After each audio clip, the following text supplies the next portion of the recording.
Assalamualaikum warahmatullahi wabarakatuh.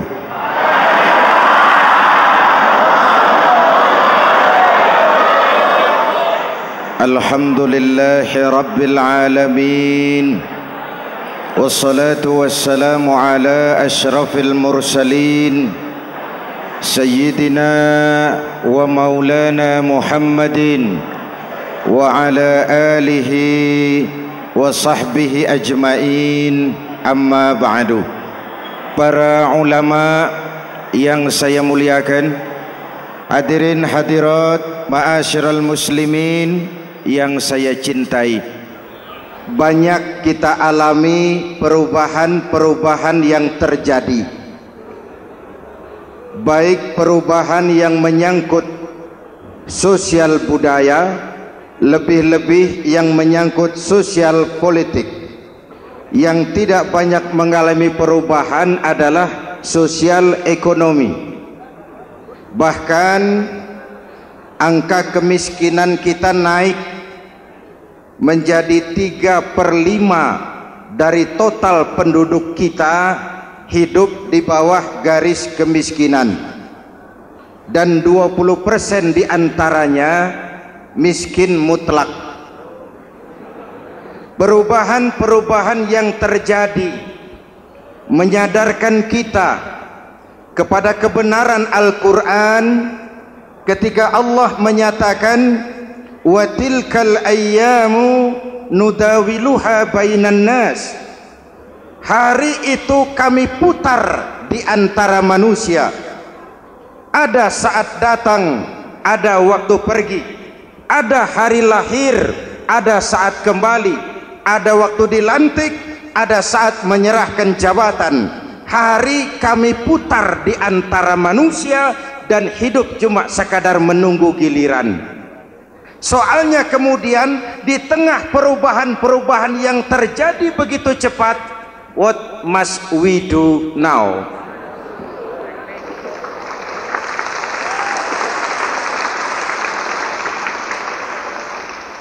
Saya juga nggak ngerti itu. Yang penting kan penampilan. Saudara-saudara kaum muslimin di seluruh tanah air, jadi pemimpin adalah pelayan bagi orang yang dipimpinnya. Oke lah, perbaikan ekonomi, pembukaan lapangan kerja baru kita serahkan kepada pemerintah, karena kita percaya mereka orang-orang terpilih belaka yang dipilih dengan kepercayaan akan mampu membawa rakyat keluar dari kesulitan. Amin. Tugas kita sekarang di zaman susah meluruskan akidah. Jangan sampai mbah dukun yang naik ke permukaan. Betul? Islam misinya yang pertama membebaskan manusia dari kemusyrikan. 13 tahun Rasul berjuang di Mekah, menanamkan akidah, meluruskan keyakinan, membentuk iman. 13 tahun membebaskan manusia dari belenggu kemusyrikan. 13 tahun menanamkan la ilaha illallah Muhammadur Rasul dengan seluruh konsekuensinya. Kalau saya yakin tidak ada Tuhan selain Allah, saya tidak akan minta tolong kecuali hanya kepada Allah. Saya tidak akan pernah takut kecuali hanya kepada Allah. Saya tidak akan menggantungkan hidup kecuali hanya kepada Allah. Saya tidak akan minta rizki kecuali hanya kepada Allah. Saya tidak akan melarikan persoalan kecuali hanya kepada Allah. Kalau konsekuen dengan keyakinan ini, mbah dukun nggak dapat tempat.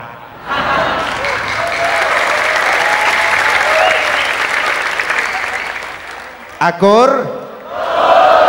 Ayo lihat secara sederhana. Saya sandaran di tiang, tiangnya ambruk, sayanya jatuh. Saya sandaran di tembok, temboknya runtuh, saya juga runtuh. Saya sandaran kepada orang kaya, dia jatuh miskin, saya bangkrut. Saya sandaran kepada jenderal, dia pensiun, saya selesai.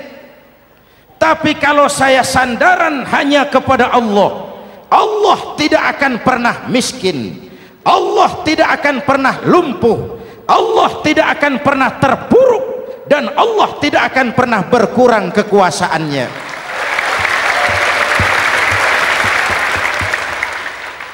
Maka umat Islam, sesulit apapun zaman yang kita hadapi, Allah juga tempat kita bersandar. Jelas? Selama ini kita iman dalam ucapan tapi sekuler dalam perbuatan. Di masjid ada Allah, di kantor Allah tidak ada, maka korupsi merajalela.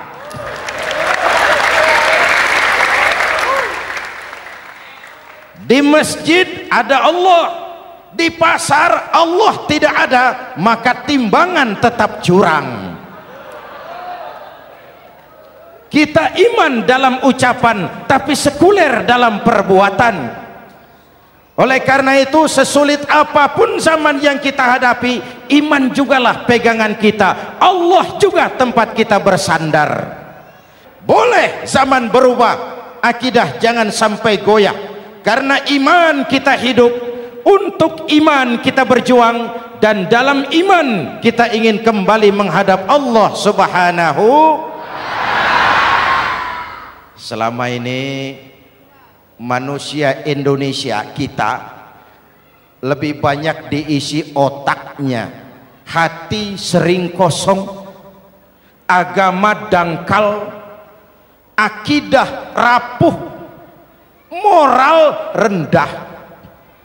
Memang kemudian muncul banyak orang-orang pintar, cuma sayang tidak benar. Indonesia kita bangkrut, Indonesia kita terpuruk, Indonesia kita sakit parah kalau diurus orang yang cuma pintar tapi tidak benar.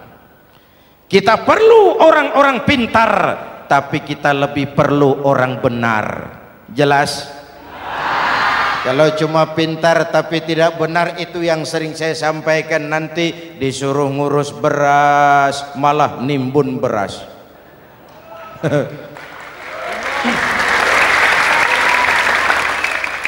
Disuruh ngurus laut malah jadi bajak laut. Disuruh ngurus hutan rame-rame jadi orang hutan. Jutaan hektar hutan Indonesia kita ini merupakan kekayaan sumber daya alam kita yang harus digunakan bagi sebesar-besar kemaslahatan rakyat. Yang disuruh ngurus hukum malah bikin hukum seperti pisau, tajam ke bawah, tumpul ke atas. Jangan heran lalu di masyarakat muncul street justice, pengadilan jalanan, sebagai refleksi dari ketidakpuasan melihat sikap hukum yang sangat berpihak. Kalau yang kecil salah, hukum cepat-cepat ditegakkan.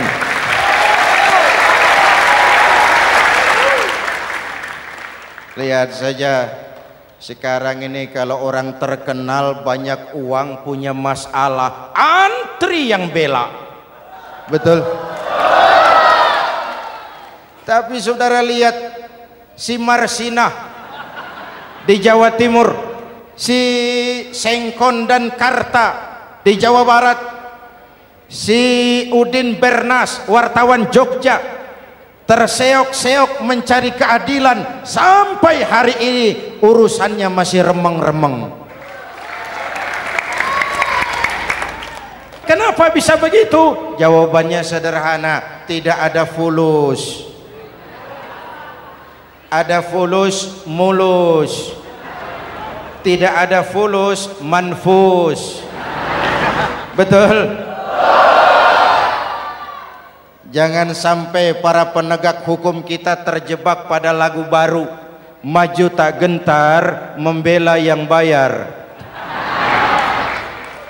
Biar bertentangan dengan nurani, biar bertentangan dengan public opini, biar bertentangan dengan rasa keadilan. Siapa yang bayar itulah majikan, mau benar atau salah belain terus.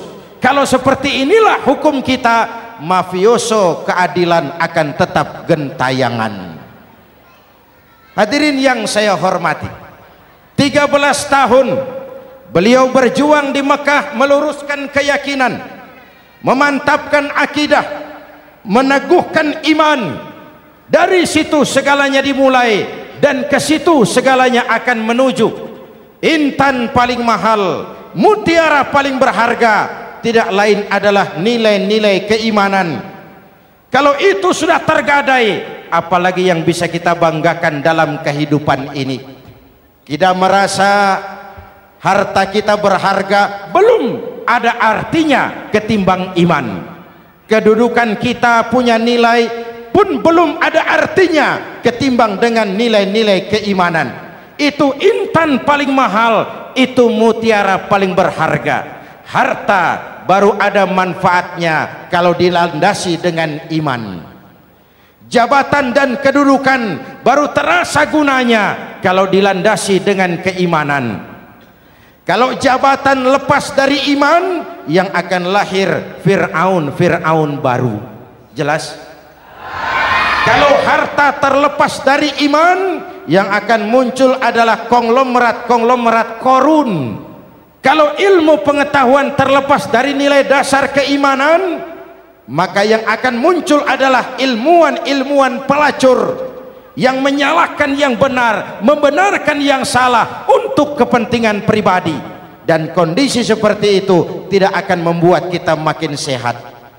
Oleh karena itu, pada kesempatan ini, pesan pertama saya, menghadapi zaman susah, tetap jaga akidah, tetap pelihara keyakinan. Kesulitan bukan untuk ditakuti, untuk diatasi. Hidup adalah kerja keras, bukan keajaiban. Perubahan tidak akan datang hanya dengan simsalabim abragadabra. Perubahan tidak akan muncul hanya dengan berandai-andai. Perubahan tidak akan turun dari langit seperti turunnya embun di waktu malam.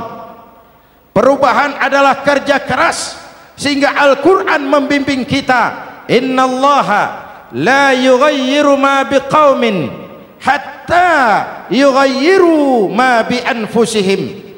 Allah tidak akan mengubah keadaan suatu bangsa kalau mereka tidak mau mengubah apa yang ada di dalam diri mereka. Yang ada di dalam diri itu rule of thinking, state of mind, cara kita berpikir, cara kita memandang kehidupan, cara kita mengatasi persoalan. Hadirin yang saya hormati, inilah iman. Berangkat dari ini kita menyadari ini ujian buat kita rakyat. Dan kita rakyat Indonesia ini kalau sama susah sih sudah kenyang. Ya Pak? Ya Pak? Kita ini sebagai bangsa mengalami apa yang disebut oleh Bung Karno up and down, naik turun, timbul tenggelam, pasang surut. 350 tahun dijajah oleh Belanda, kita susah. Berangkat Belanda masuk Jepang, susah lagi. Pergi Jepang, datang nikah, susah lagi. Lalu kita merdeka, dirongrong oleh berbagai pemberontakan, susah lagi. Makan bulgur, antri minyak. Lalu PKI berontak, susah lagi. Muncul orde baru, lama-lama susah lagi. Orde baru selesai, naik reformasi, mulai repot nasi, susah lagi.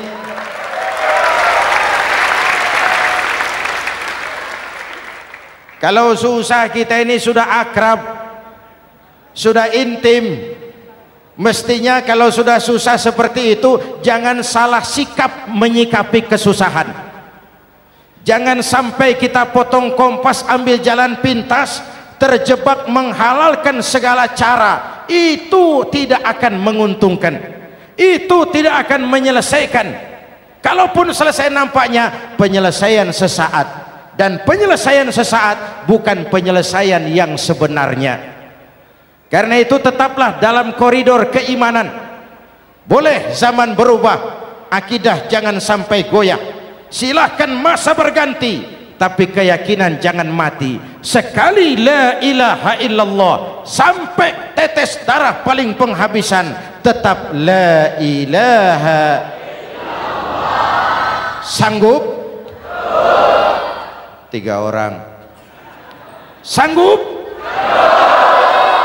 21. Sanggup? Kalau sanggup kita harus konsekuen.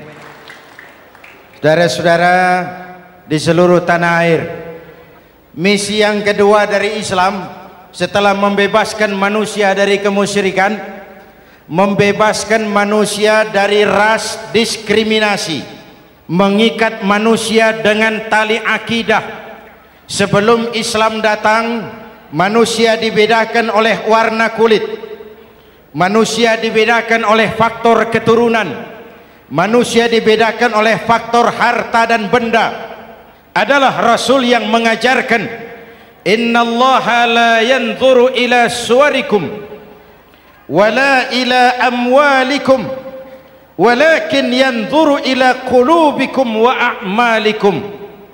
Allah tidak melihat potonganmu, Allah tidak melihat hartamu. Yang Allah lihat itu adalah hatimu dan amal perbuatanmu. Jauh sebelum Amerika teriak-teriak membanggakan apa yang mereka sebut sebagai Declaration of Independence, Nabi sudah mengajarkan kepada kita semua, annas kulluhum li Adam wa Adam min turab la fadla li arabiyyin ala ujamiyyin illa bittaqwa. Seluruh manusia berasal dari Adam. Adam diciptakan dari tanah. Tidak ada kelebihan Arab dengan yang bukan Arab kecuali takwanya. Jauh sebelum Amerika mencanangkan bahwa semua manusia dilahirkan sama, that all men are created equal. Jauh sebelum itu Islam sudah membebaskan manusia dari ras diskriminasi. Apa dalam konteks kekinian? Menghadapi zaman susah tetap jaga kerukunan. Ya Pak, ya Bu, oi Bu. Menghadapi zaman susah tetap jaga kerukunan, baik antar umat seagama, antar umat beragama, maupun antar umat beragama dengan pemerintah. Menjaga kerukunan, jangan saling sikat sikut di antara kita. Sebab kalau sudah rukun, saya ajak berhitung, 1 ditambah 1 sama dengan, itu matematika namanya, hasilnya pasti. Tapi angka sosial hasilnya aneh. Saya ubah jadi angka sosial. Ayo kita berhitung lagi. 1 orang takut ditambah 1 orang takut sama dengan 2 orang setengah berani. Kenapa setengah berani? Karena sudah berdua. Tadi kan takut sendiri. Kalau sama-sama takut berkumpul jadi setengah berani. Kalau ditambah 1 orang takut lagi, 1 orang takut ditambah 1 orang takut ditambah 1 orang takut sama dengan 3 orang berani. Kenapa jadi berani? Karena sudah bertiga. Kita yang lemah, kita yang marginal, kita yang dikucilkan, bahkan kita yang dilecehkan, kalau mau rukun kita akan kuat dan tidak bakal dipermainkan orang.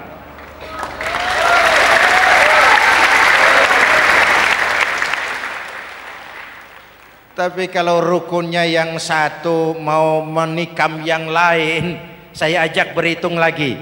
Yuk berhitung yuk.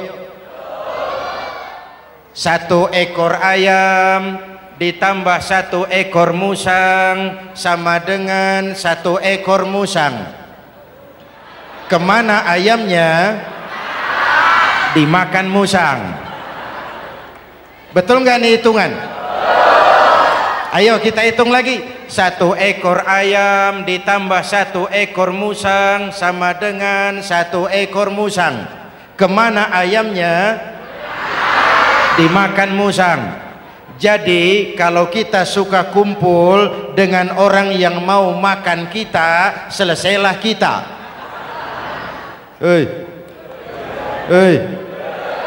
Maka kalau merasa kita ini ayam, yuk kumpul sama-sama ayam, pulang ke kandang ayam. Kalau ada ayam kumpul ke kandang musang, itu namanya ayam minum begon. Jelas? Menjaga kerukunan. Pertama, antar umat seagama, sesama muslim harus saling menjaga, harus saling memelihara. Baik dia muslim yang jadi kapolri, baik dia muslim yang jadi kasat, baik dia muslim yang jadi pengusaha, baik dia muslim yang jadi petani, nelayan, guru, semua komit menjaga semangat kebersamaan, rukun antar umat seagama. Jelas? Jelas? Hadirin yang saya hormati, atas dasar itu saya ingatkan kembali, kita semua ingin persoalan terorisme dilepaskan kaitannya dari agama manapun. Tidak ada kaitannya terorisme dengan Islam, dengan Kristen, dengan Hindu, dengan Buddha. Tidak ada kaitannya terorisme dengan pondok pesantren.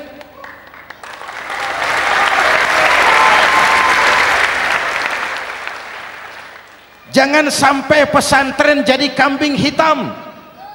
Karena sejak zaman penjajahan, pesantren sudah terbukti memberikan kontribusi bagi perjuangan memerdekakan rakyat Indonesia. Rukun antar umat seagama. Yang kedua, rukun antar umat beragama. Islam ini rahmatan lil. Jangankan manusia walaupun berbeda agama, binatang saja dihormati.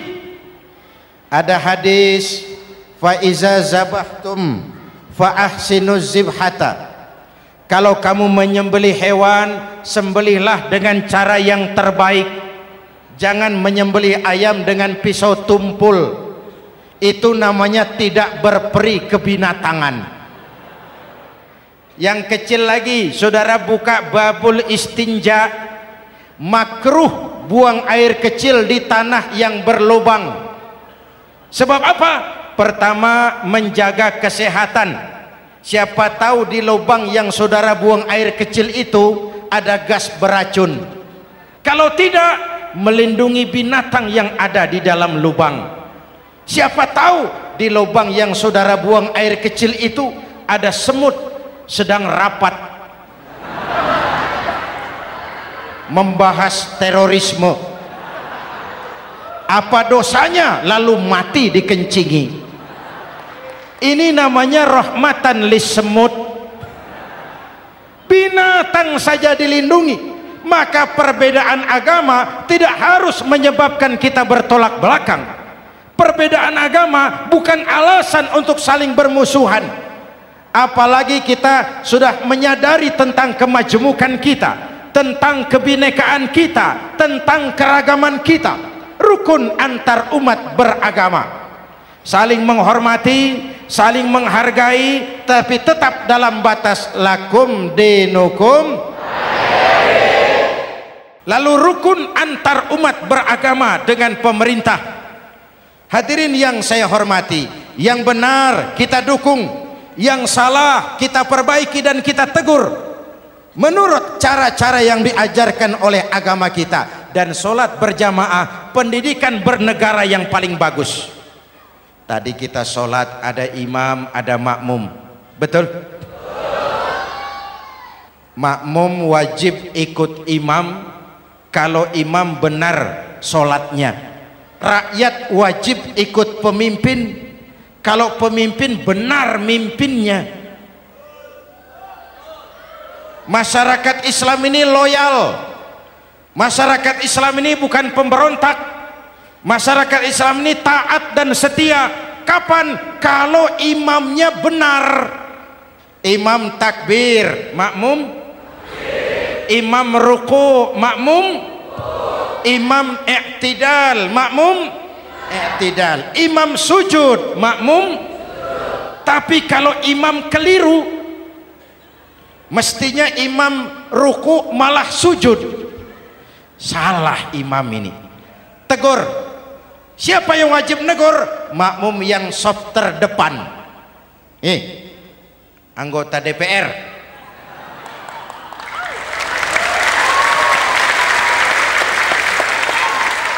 Ini wakil-wakil makmum ini, saf di depan ini. Kalau imam keliru, mereka paling tahu. Ngomong. Tegur. Bagaimana negurnya? Ada aturan main. Mestinya ruku, imam sujud. Salah ini imam. Subhanallah. Kan begitu negurnya. Betul? Tidak boleh juga imam keliru, makmum emosi. Main pegang. Woi, makmum salah. Hoi, hoi. Kacau sholat. Betul? Anggota dewan ini, saf di depan. Itu kalau imam keliru. Satu saat imam buang angin. Namanya manusia bisa buang angin toh. Apa makmum lalu berkata, demi kesetiaan saya kepada imam, imam buang angin, saya lebih keras lagi. Itu namanya fanatisme buta, loyalitas yang goblok. Imam buang angin, minggir.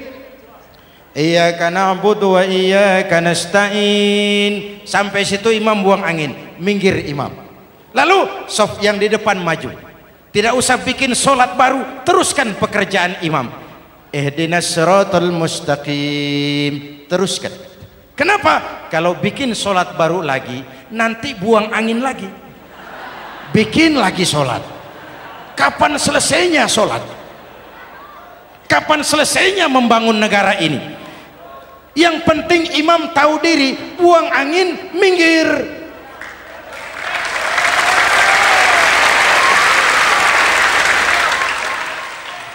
Ini kacaunya solat berjamaah kita sekarang, kacaunya negeri kita sekarang. Banyak imam sudah buang angin, gengsi. Diam aja merasa nggak punya salah. Dikasih tahu sama makmum, imam tadi buang angin ya, malah jawab sedikit.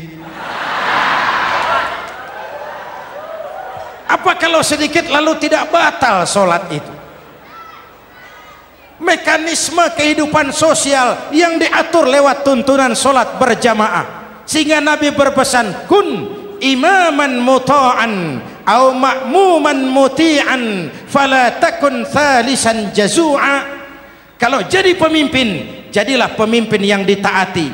Kalau jadi makmum, jadilah makmum yang mentaati. Jangan jadi golongan ketiga pemecah belah. Di depan tidak jalan, di belakang takut, ditaruh yang di tengah, di depan didorong, yang belakang ditendang. Ini namanya biang kerok. Saudara-saudara, dari uraian singkat ini saya ambil beberapa catatan pokok. Pertama, kalau ada intan paling mahal, kalau ada mutiara paling berharga dalam hidup kita, itu tidak lain adalah karena keyakinan. Hidup jadi indah, hidup jadi berharga, hidup jadi berarti kalau didasari atas sebuah keyakinan. Dan keyakinan itu tidak lain adalah nilai iman kita, akidah kita kepada Allah Subhanahu wa ta'ala. Yang kedua, tetap menjaga kerukunan. Sesulit apapun zaman yang kita hadapi, kita tetap harus menjaga semangat kebersamaan. Kita harus tetap menjadi lem perekat yang menjaga keutuhan, baik sebagai bangsa maupun sebagai umat. Perbedaan adalah wajar, harus dihormati, sebagai ciri kehidupan berdemokrasi. Tapi jangan perbedaan menjadi sebab kita bermusuhan, dan jangan perbedaan menyebabkan kita saling berpecah belah. Hormati perbedaan, jangan perbedaan dipandang sebagai permusuhan. Dengan akidah yang kuat dan kebersamaan yang kokoh, ayo kita hadapi kesulitan, kita atasi kesulitan, dan dengan kerja keras untuk menyongsong hari esok yang lebih pasti. Mari kita Fatihah, semoga Allah memelihara kita bangsa Indonesia. Ala hadhihi niyyah wa ila hadratin nabi. Al-Fatihah.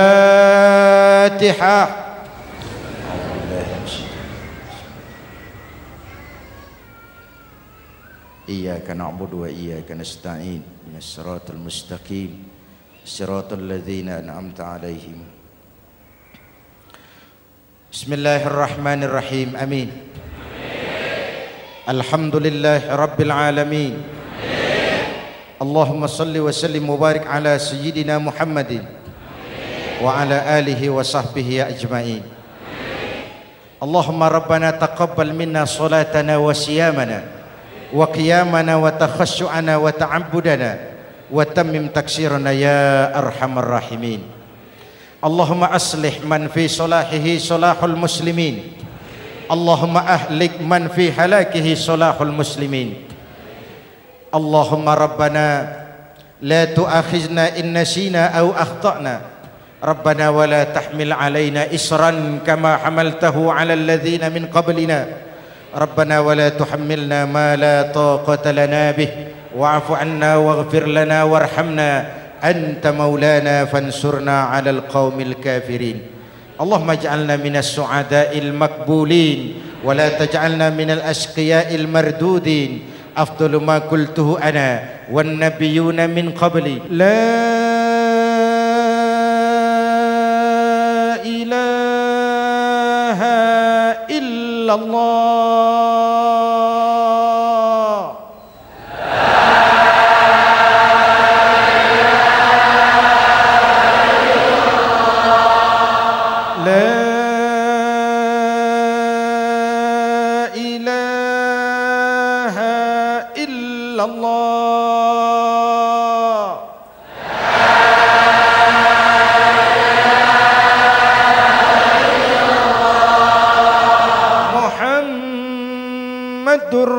Rasulullah.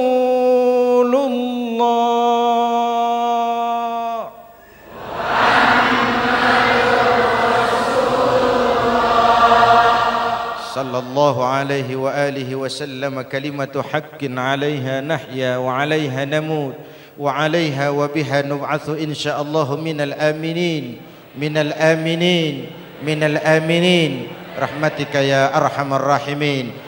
Sallallahu ala sayyidina Muhammad wa ala alihi wa sahbihi ajma'in. Ana rabbika rabbil izzati amma yasifun. Salamun alal mursalin. Walhamdulillah rabbil alamin. Jumpa lagi di lain kesempatan insyaallah. Wassalamualaikum warahmatullahi wabarakatuh.